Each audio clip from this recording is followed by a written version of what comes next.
Hello guys, नमस्कार। ये देखिए बॉम्बे टू गाज़ियाबाद का रास्ता है और मैं काफ़ी समय से बॉम्बे में थी।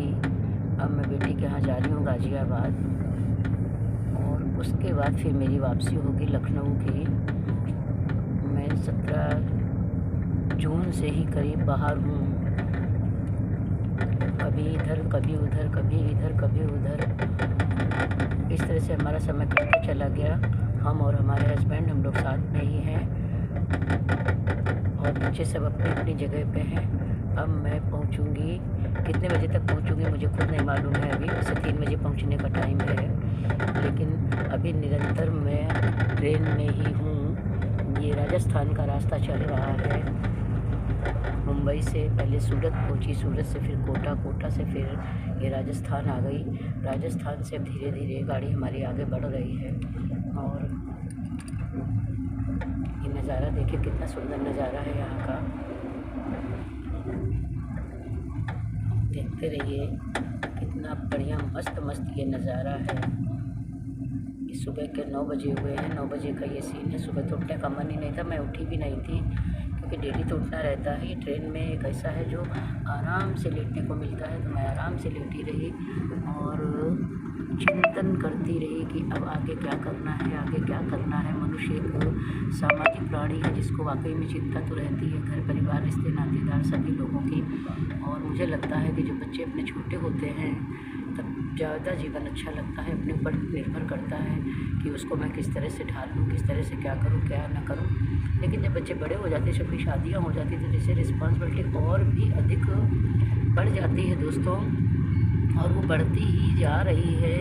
कभी बेटी का फ़ोन आता तो बच्चा बीमार है, तो कभी बेटी का फ़ोन आता ये नहीं है तो वो नहीं है, कभी बच्चे का फ़ोन आता, बेटे का फ़ोन आता है, मम्मी ये बात, मम्मी वो बात। कभी नाती पोते खुशी के सुख के क्षण अनुभव कराते हैं कि दादी ये लेके आना, दादी ऐसा करना, दादी मेरे साथ खेलना। और देखिए दोस्तों, जब एक घर से दूसरे घर में जाना होता है, बच्चों से दूर होना होता है, तो मन तो थोड़ा सा विमुख होता ही है। और वही हम लोगों के साथ है। कल बच्चे जब हम लोग आ रहे थे तो बच्चे एक दिन पहले से ही रोना शुरू कर दिए थे, और जब बच्चे रो रहे थे तो काफ़ी मुझे तकलीफ़ हो रही थी कि ये बाल मन है, कोमल मन है, ये थोड़े थोड़े देर में कभी इधर कभी उधर बहने लगते हैं।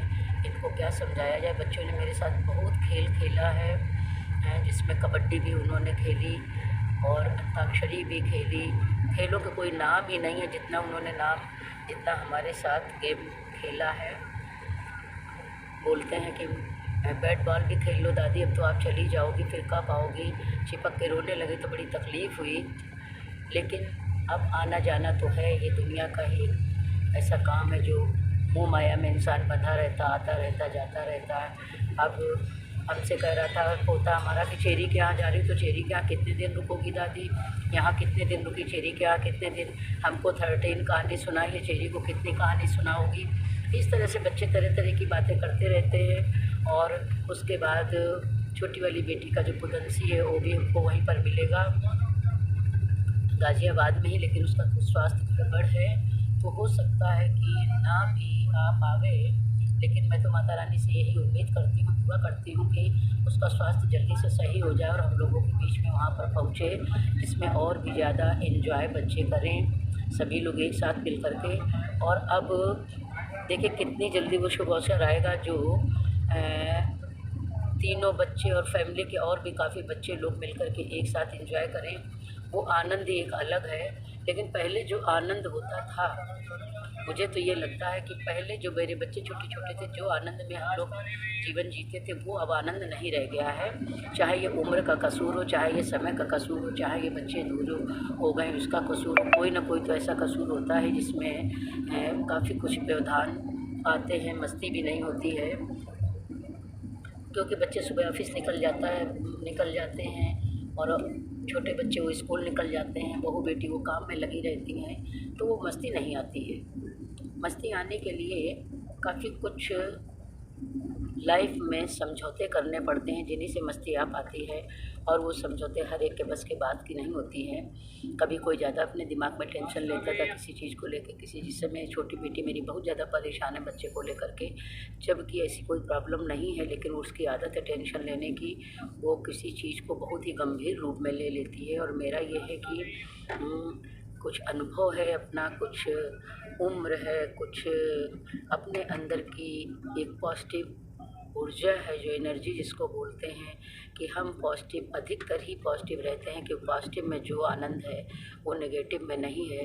वो क्या करेगी, कोई भी बीमारी होगी बच्चे को या किसी को घर में, वो सीधे गूगल में जा कर के देखना शुरू कर देगी, उससे उसका सारा दिन बर्बाद हो जाता है। क्योंकि गूगल तो कभी किसी को सही नहीं बताते, यदि गूगल ही सब कुछ सही बताने लगे, डॉक्टर किस काम के हैं। डॉक्टर हम लोग खुद में ना डॉक्टर बन जाए।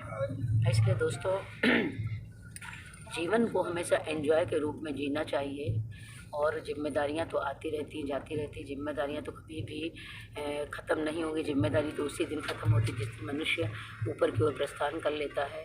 इसलिए मेरा मानना है कि कभी भी अतीत में घुस करके अपना वर्तमान नहीं ख़राब करना चाहिए, या कभी भी कहीं पर कोई बात हो उसको दिमाग में जहन में न रख करके अपना लाइफ को एंजॉय करना चाहिए, उसको दिमाग में नहीं रखना चाहिए। इस तरह से बहुत ही ऐसी हैं स्थितियाँ होती हैं फैमिली में, या बातें होती हैं फैमिली में, या काफ़ी कुछ हद तक तो मेरा मानना है कि हर जगह इग्नोर करने की आदत होनी चाहिए। जिसने इग्नोर कर दिया उसका जीवन धन्य है, जिसने इग्नोर नहीं किया वो हमेशा परेशान बना रहेगा। और बीमारी को कभी नहीं इग्नोर करना चाहिए, बातों को इग्नोर करना चाहिए। दोस्तों, इस तरह से मैं अब राजस्थान में सफ़र कर रही हूँ। उसके बाद काफ़ी समय बाद 3 बजे के आसपास मैं पहुँचूँगी गाज़ियाबाद। गाज़ियाबाद में पहुँच के मैं बताऊँगी कि वहाँ पर मैंने क्या क्या किया और कहाँ कहाँ घूमने गई। बॉम्बे में तो बहुत मस्ती हुई, लेकिन घूमने ज़्यादा नहीं जा पाई। इसलिए नहीं जा पाई क्योंकि यहाँ पर बारिश बहुत ज़्यादा होती है, हर 2 मिनट बाद बारिश शुरू हो जाती थी, तो कहीं जाने का मतलब ही नहीं बनता था। वैसे तो मैं बहुत घूमी हुई हूँ, कई बार बॉम्बे जा चुकी हूँ, जब से बेटा बहू वहाँ पर है घूमती रहती हूँ। लेकिन इस बार थोड़ा सा बस रेस्टोरेंट जाना आना हुआ है, मंदिर जाना हुआ है, और कहीं ऐसे स्थल पर नहीं जाना हुआ है जहाँ पर मैं काफ़ी कुछ अपने वीडियो बनाती है। और वीडियो मैं इस समय डाल भी नहीं रही हूँ क्योंकि मेरे चैनल में कोई प्रॉब्लम आ गई है दोस्तों। अब मैं वीडियो अभी कुछ समय तक नहीं डालूँगी, और जब डालूँगी तो निरंतर रूप से डालूँगी।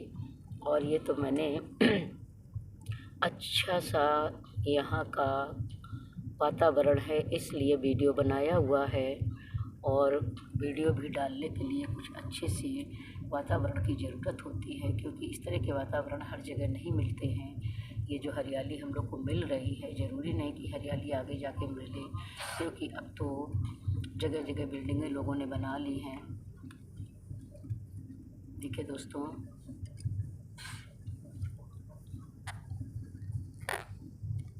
नमस्कार दोस्तों, मैं यहीं से विराम लेती हूँ। मिलती हूँ अगले नेक्स्ट में। बाय बाय, बाय दोस्तों।